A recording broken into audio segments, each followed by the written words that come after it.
안녕하세요. 대업에서 반도체 업종과 IT 산업 담당하고 있는 임주성입니다. 자, 4월 9일 JMB 리뷰 진행해 보도록 하겠습니다.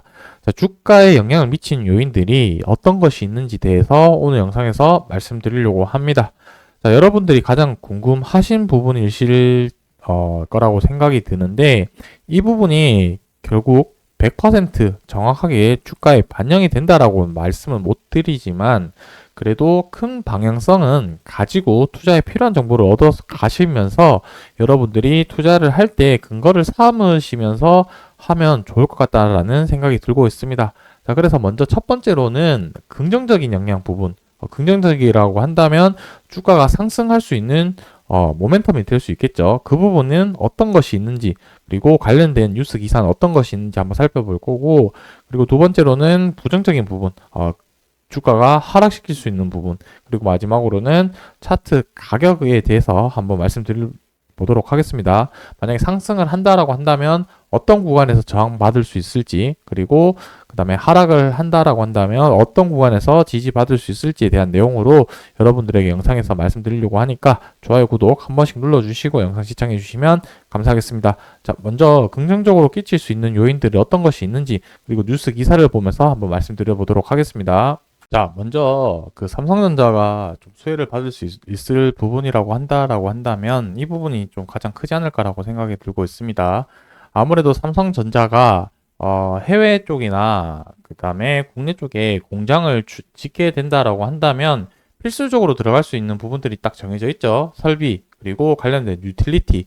그러다 보니까 JMB 같은 경우는 유틸리티 사업을 하다 보니까 제일 좋은 부분 중에 하나라고 한다면 이렇게 신규 팹이 설치가 되었을 때 그러니까 공장이 설치가 되었을 때 신규 발주될 수 있는 가능성이 높다라고 생각을 해주시면 좋겠습니다. 그러다 보니까 대량의 공장이 짓거나 이렇게 지금 최근에 어제 뉴스이긴 한데 미국에 이제 새로운 공장 부지를 짓게 되죠. 이제 보조금을 받게 되면서 그렇게 되었을 때 납품할 수 있는 부분들이 가능성이 높아지고 그 부분이 결국에 매출에 직접적인 영향을 끼칠 수 있기 때문에 그 부분이 실적이 이제 올라갈 가능성이 높다라고 보시면 좋을 것 같고, 그리고 유틸리티 장비 같은 경우는 계속해서 사용되는 소모품, 부품, 그리고 노후화 장비에 대한 교체 부분들이 있기 때문에 한번 매출을 발생을 하고 나면 그래도 어느 정도 수준의 매출이 발생이 되기 때문에 그 부분은 많이 팔면 팔수록 좀 좋을 것 같다라는 말씀을 좀 드릴 수가 있겠습니다. 그래서 이 뉴스 같은 경우는 미국 텍사스주에 이제 공장을 짓는다. 연구개발센터랑 패키징 관련해서 공장을 짓게 되고 거기에 관련해서 이제 보조금을 받는다라는 뉴스 기사로 주가가 한번 급등을 했었던 적이 있었다. 이렇게 말씀드릴 수 있겠습니다. 그래서 이 부분은 잠시 뒤에 차트 보면서 가격을 추가적으로 얘기를 해 보도록 하고, 그리고 이제 좀 부정적인 부분에 대해서 뉴스 기사를 한번 또 말씀드려 보도록 하겠습니다. 자, 그리고 두 번째 요소라고 할 수 있는 부분은 아무래도 금리적인 부분이 가장 크지 않을까라고 생각을 하고 있습니다.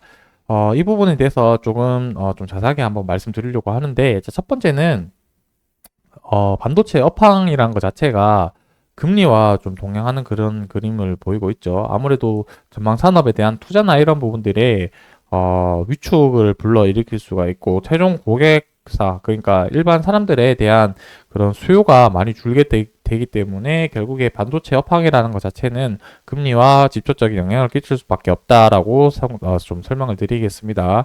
그래서 이제 금리적인 부분을 확인을 하는 것이 가장 중요하고, 이 금리에 대해서 방향성을 결정짓는 조금 더 선행하는 지표라고 해야 될까요? 그 부분이 결국 무엇이냐면 유가 가격을 좀 자세하게 봐야 된다라고 보시면 되겠습니다. 자, 최근에 원래 제가 생각하는 유가의 안정적인 가격 흐름대는 70에서 80달러 선을 유지를 하는 것이 좀 적당하다라고 생각을 하고 있는데, 지금 80달러를 돌파를 해서 90달러를 향해 가고 있다. 이렇게 말씀드릴 수가 있겠습니다. 자, 그렇다면은 유가 올라가는 것이 도대체 금리랑 무슨 상관이냐라고 생각하실 수 있을 텐데, 그 부분에 대해서 말씀을 드리자면 유가가 올라가게 되면은 이 원자재 가격이 올라가게 되고 제품 가격이 올라가게 되다 보니까 소비자 물가 지수인 CPI가 올라가게 됩니다. 그래서 CPI가 올라가게 되면은 연준에서 금리 정책을 결정을 할 때 보는 중요한 지표 중에 두 개 중에 하나가 CPI고 나머지 하나는 고용 지표 이렇게 두 가지를 살펴보는데 CPI가 올라가게 되면은 금리를 낮추기 위한 명분이 부족해지고 쉽게 낮추지 못하겠죠. 그러다 보니까 제가 생각하는 부분은 6월 달에 FOMC 회의 때 금리 인하가 예정이 되어 있는데 제가 생각하는 부분은 6월 달에 할 가능성이 매우 낮다. 이렇게 좀 말씀드릴 수 있겠습니다. 그 이유는 계속해서 지금 금리, 유가 가격의 압박이라는 부분들이 좀 있을 것 같고요. 그리고 추가적으로 지난달까지만 해도 이 부분이 70% 확률 가까이 높았었는데 현재는 50% 수준까지 떨어진 상태다. 그래서 제가 생각하는 부분은 6월 달에 만약에 금리 인하를 하지 않으면 시장에 충격이 올 수 있고 시장에 충격이 오면은 주가가 한번 하락할 가능성도 충분히 많이 있다. 이렇게 좀 정리를 하고 넘어가도록 하겠습니다. 차트 가격을 보시게 되면은 최근에 이렇게 주가가 두 번 상승을 한 적이 있었었고 최근에 상승했던 부분은 제가 앞서 보여드린 삼성전자 미국에 관련해서 투자 소식이 있어서 주가가 한번 상승을 했었다라고 말씀드릴 수 있을 것 같고 뭐 요때 앞서 이제 요때 주가가 올라갔을 때도 비슷한 사유였다. 이렇게 좀 보시면 되겠습니다. 계속해서 그런 기대감 때문에 주가 상승하고 있는 부분이라고 말씀드릴 수 있을 것 같고, 그 이후에 만약에 뭐 거래량이 이제 특별하게 재료가 없거나 거래량이 없으면 이때도 주가 이제 금리에 대한 상승이 아니라 이제 인하할 수 있는 기대감이 좀 줄게 되면서 주가 하방 압력을 좀 강하게 받았다라고 좀 보시면 되겠습니다.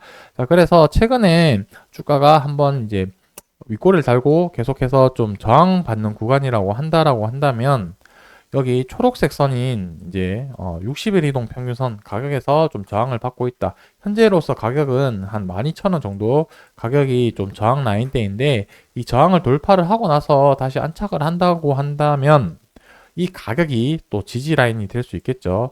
그래서 이쪽 상당 부분이라고 한다면 그 다음 이제 좀 저항받을 수 있는 부분이라고 한다면 12,000원 돌파를 하고 난다면 한 15,000원, 14,500원에서 15,000원 정도 여기서 저항 받을 가능성이 높겠죠. 왜냐면 이 위쪽에 또 매물대가 많이 쌓여 있으니까 그렇게 확인을 해 보시면 좋을 것 같고 만약에 이 12,000원 가격을 돌파를 못하고 또 하락을 한다고 한다면 이 만원 구간대에서 또 저점을 지켜주는지 여부도 한번 체크를 해볼 필요도 있다.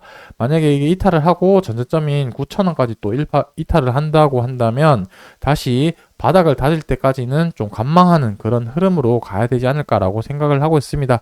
자, 그래서 가격이 제가 생각하는 부분이 꼭 정답은 또 아니기 때문에 주가가 또 흘러갈 수 있는 한 기준을 잡고 제가 얘기를 한 것 뿐이기 때문에 주가는 어떻게 흘러갈지는 모른다. 다만 이 가격이 변동폭이 보이고 나서 이런 기준들을 가지고 내가 상승하면 어떻게 상승 대응할 것인지 하락하면 어떻게 대응할 것인지에 대한 그냥 기준만 잡는 거라고 생각을 하시면 될 것 같습니다. 그래서 추후에 주가가 변동성이 있게 된다면 어떤 식으로 흘러갈지에 대한 내용을 가지고 여러분들에게 영상으로 계속 말씀드릴 테니까 좋아요, 구독 계속해서 눌러주시고 영상 시청해 주시면 감사하겠습니다. 오늘 영상은 여기서 마무리하도록 하겠습니다.